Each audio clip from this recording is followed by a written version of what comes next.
Hey, this is Tiqqle, and in this video we're going over the Elemental Shaman 9.1 PvP guide. I'm going to go through very quickly over what you need to know, as it's very early in the season and things might develop. But let's go ahead and jump into it. Here you'll see all the timestamps that will be down below that we'll have to hit on to make sure that you're ready to go in pumping on Tuesday. Let's jump into it. First up, let's talk about what's new in 9.1. The biggest change was PvP talents added. There wasn't many balance changes done for Shaman, beyond a few bug fixes for like Enhance, and the other specs PvP guides will be coming out soon, so make sure to check the channel, or Icy Veins, where I'm the author for all the Shaman PvP guides there. But new to 9.1 for Elemental Shaman, there was really 4 PvP talents that were brought in. One PvP talent, Seasoned Winds. Interrupting a spell with Wind Shear decreases the damage you take from that spell school by 15% for 12 seconds. Well, 12 seconds is also the cooldown of Wind Shear, meaning that you can keep those buffs up against that particular school non-stop. Now, it doesn't really help you against healers, where you might be interrupting Holy, or in some case Shadow School for Priest, or Nature School from a healer.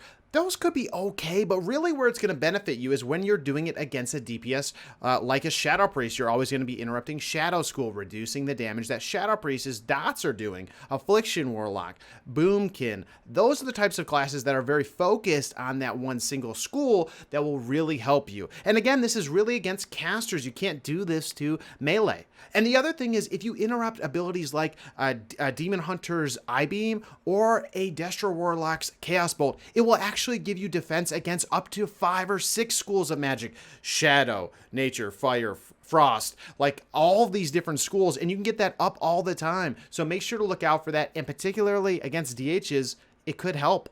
So the next one is Static Field Totem. This is a totem you put on the ground. It makes it so that people can't escape it, kind of like the Kyrian Spear ability from a warrior. But the thing is, the totem can be killed. People don't really, they're not used to it yet, but they will, and so they'll be able to kill it very quickly and then run out. Right now, it's very effective because people aren't aware of it, but I don't think this is going to be that great going forward. Control of Lava, this is probably the best one for LA Shamans other than the defensive Seasoned Winds. This is Flame Shock damage occurs 15% more often. If Flame Shock is dispelled, a volcanic eruption swells up between the below the dispeller, exploding for 6k, and it can crit up to 12k. And it actually, if they keep dispelling it, it was my top damage in Arena, like at 2.2, just queuing with the boys. Like, what? It's crazy, but the only thing is, if they don't dispel, if let's say you start the arena game, you're putting up flame shocks. Let's say they're dispelling once or twice. They figure out you have this. They'll just stop dispelling it, which is kind of good because then you get the lava burst procs. But frankly, it's also sad because you're not getting any benefit of the control of lava damage. So it's taking up a PvP slot to get basically no benefit other than the flame shock ticking 15% more often. But to be honest, I already did tests with this. It's not that impactful, unfortunately. I wish it would be Flame Shock has a 10% more chance to proc Lava Burst or something like that. So that's, a hit or miss one. It definitely can be powerful if they're going to dispel, or if you have to force them to dispel, like with a Priest with Mind Games, for example. It could be extremely punishing. Now, Unleashed Shield is a really cool PvP talent, but Ellie and Enhance kind of have it not as cool as Resto. Resto can get basically a Mortal Strike of 50%. But for Ellie can use it with Lightning Shield or Earth Shield. Now, this will make it so if I put on Lightning Shield and then I use Unleashed Shield, it will knock the enemy away. It actually does not share a diminishing return with Thunderstorm, so technically I can double knock people away. Or, knock them away, with, I don't know, every 10 seconds, whatever, without worrying about diminishing returns. Similar to Earth Shield root. If I put on Earth Shield and then I use Unleashed Shield, it will root them. This does not share diminishing returns with root. That's a very big deal, especially when playing with Boomkins or other classes that depend on that root diminishing return. So keep that in mind. It's actually pretty awesome. It's also on pretty much every spec of Shaman, and it's very fun to use Lightning Shield as an interrupt or as something to disrupt them on a Z-axis in Blade's Edge or in Dalaran. Stat priority number 1, int, verse, and then crit. You want crit, and people keep saying, why crit? Why crit? Isn't it diminished in PvP? But the reality is this. LE Shaman has the highest crit damage in the entire game, 50% more than anybody else. And critting an Earth Shock, echoing that and getting double crits can basically shut the game down. as well as having all these damage amplifiers added to your Stormkeeper bolts, so keep that in mind. Now, Covenants, now we're sticking with Necrolord, and the main reason is Primordial Wave is good. It's another spread of Flame Shock, can work well with Control of Lava, but it's not really why we're taking it. We're really going Necrolord at this point for Fleshcraft. Fleshcraft and some passives within Necrolord that actually give us defensives. The extra Lava Burst spam is actually not that good. After the nerf of Lava Burst, it just isn't crazy anymore. Lava Burst spam was pretty powerful, and it can still be okay, but really our burst is tied into Urshocks and Stormkeeper, kind of like it was in certain points of BFA and other X packs. So keep that in mind. Now, we're not really surprised that Necrolord is the go-to, but to be honest with you, I think Venthyr is also going to be an option, and we'll talk about that now with the Soulbinds, because I think that once we get down and people get renowned pretty much maxing out, we will be able to see some huge potential coming out from using the Soulbind. So let's go ahead and look at those two trees right now. This is what it will look like, and this is the conduits that you'll want to use with Necro in the first tree. Now, again, we want to make the most benefit of Fleshcraft because it's such a significant defensive. It can stop you from getting CC'd. It gives you a huge shield and healing. It's actually nuts. And it only is going to get better as we get renowned. So here, you want to go ahead and use Tumbling Waves, and you want to use Call of Flame. That's something you've already been doing. Call of Flame, longer Flame Alley. It's going to get even longer. Joke insert there. Primordial Wave, decent. You use basically the Earth Alley and the Refreshing Waters as defensive conduits, okay. But you also will now use Swirling Currents. You'll use this because Alley Shaman, Enhanced too, making benefit of this is actually almost like a healing cooldown. You can spam your healing stream totem, but frankly, you can also drop it to get a 30% buff up to later as we go.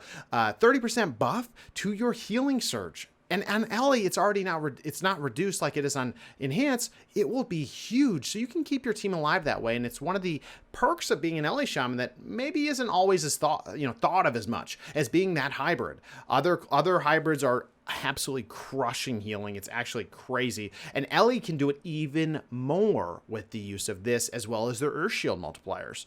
Now, the other, we have the finesse of this, which is reducing the cooldown of multiple totems. And going down this track, now, a few other things here. This one allows you to, while above 80%, 5% damage taken is absorbed and spread out, so that's not bad to start or against rot comps. But also this guy at the end, we'll see how much benefit he is. I haven't been able to test it out, but this is really the beginning guide of 9.1. As we get more renowned, things might shift.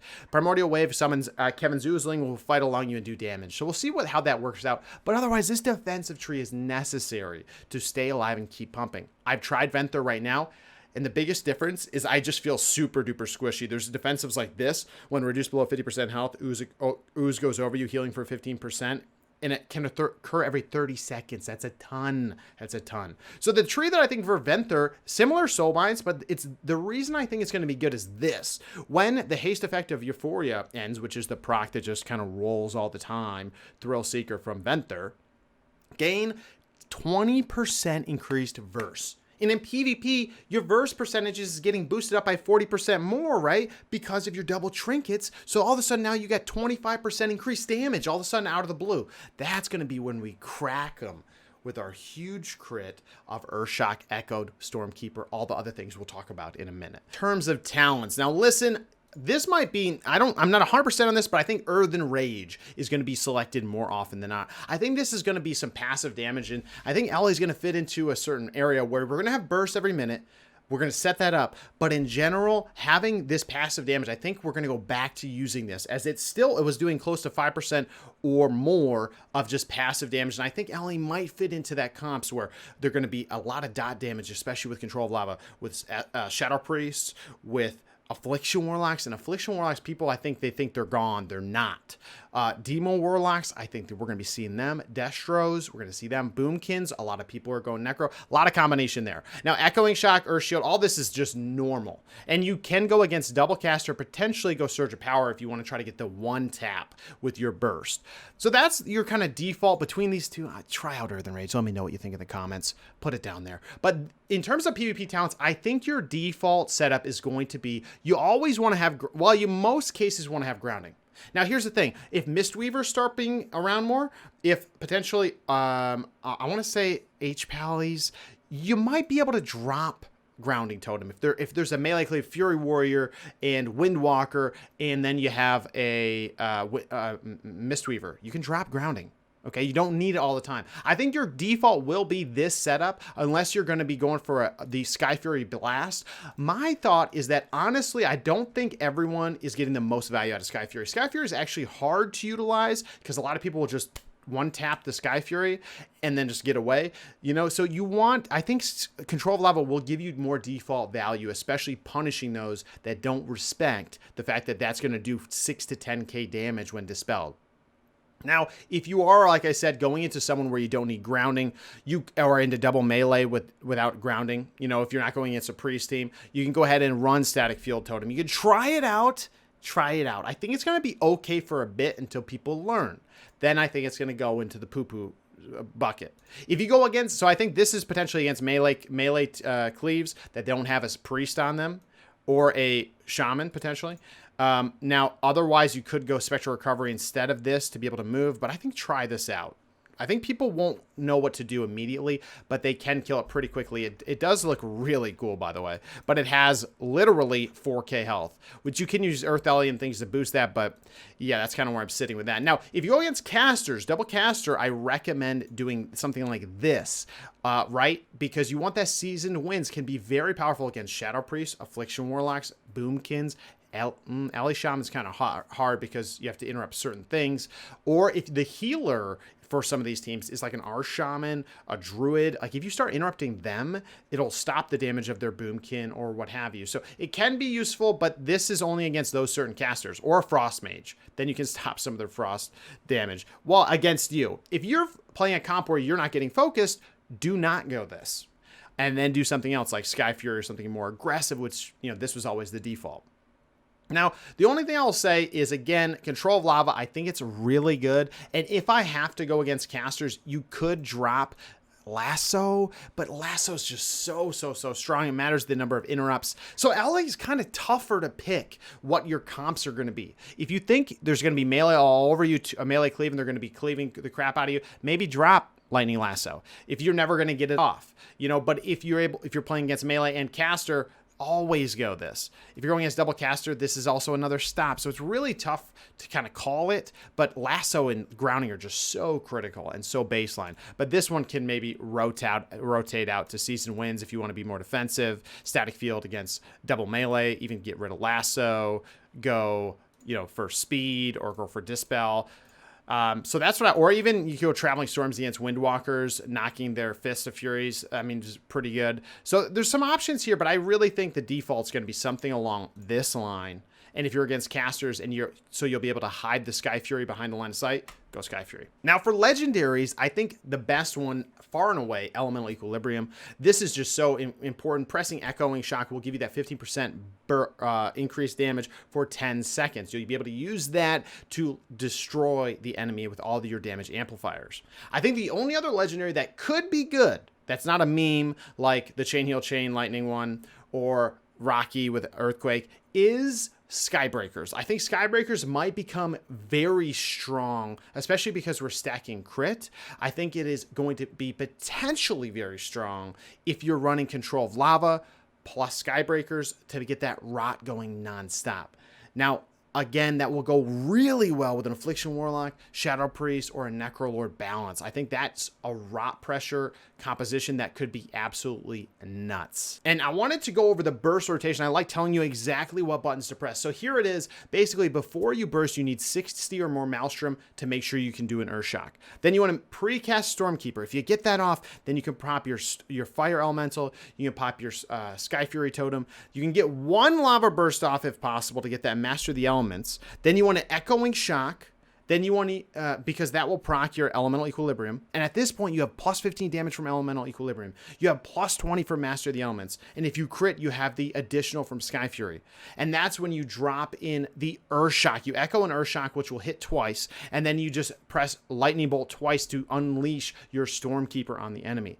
At this time, you can also use the macro, which will be in the macro section, to use the Meteor from your Fire Ellie. Your Fire Ellie will also be going to Pound Town. And then you can basically finish it up with, if you have enough Maelstrom for Earthshock, use Earth Shock. If you have a Lava Burst, use Lava Burst. Use whatever the max damage final button is to hopefully finish off the enemy. So that's pretty much the burst. Practice it on the targets, get it going, and that'll really help out. Now the macros, here they are on the screen. I'll also put them in the description. You really need 2 on LA Shaman. Number 1, you need to have one to cast your Fire LA or your Storm LA, and then you need to have this button. You have to press it again to use the ability on that, which is going to be Meteor for Fire LA, which is going to be very important to line that up with your burst. Or, you know, this also helps you for Mythic Pluses with Eye of the Storm.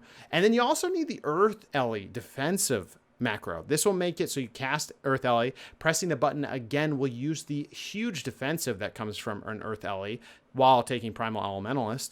The Harden Skin. It's basically Astral Shift, except on extra juice because it lasts a little bit longer. Actually, I don't think it does last longer anymore. But it's just another one that's basically the same as Astral Shift, but it's on a 5-minute cooldown with that Earth LA. So that's about it.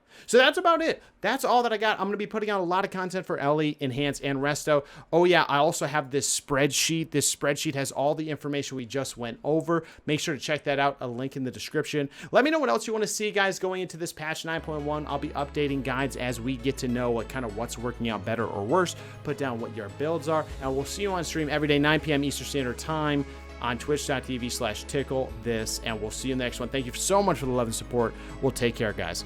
Bye now.